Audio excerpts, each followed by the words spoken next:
Afro 3 javë pas konfirmimit të rastit të parë në Shkodër, është shfaqur një vatër e re e murtajës së baktive të IMTA. E prekur rezulton një fermë në fshatin Trush me 200 krerë dele. Të gjitha do të asgjësohen nga specialistët e shërbimit veterinar Shkodër. Ne përmanim gjitha masat të parashikuara në planin e kontingjencës për këtë sëmundje.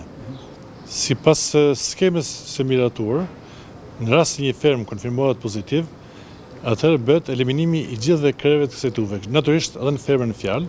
Pas këtij rasti, zona do të shpallet në karantinë në një perimetër me 2 nivele dhe nuk do të lejohet lëvizja e të IMTA-ve deri në momentin kur specialistët të konstatojnë se nuk ka më rrezik për përhapjen e infeksionit. Të dyja këto zonë nështrojnë një identifikimi të rregullt të fermave me grupe veterinarësh, ku konstatohet ose kontrollohet më saktë gjendja shtetësore, numri i krerëve, gjendja e matrikullimit e të tjera.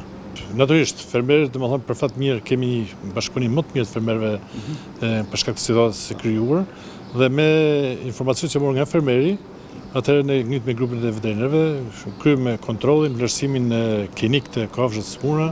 Rasti i parë i sëmundjes së murtajës te baktit në qarkun e Shkodrës dhe në shkallëvendi u identifikua në një tuvë dhish në fshatin Domen të Postribës, ku më pas u asgjësuan 90 krerë. Drejtuesit e shërbimit veterinar u bën thirrje fermerëve që për çdo rast të dyshuar të njoftojnë menjëherë veterinerin e zonës.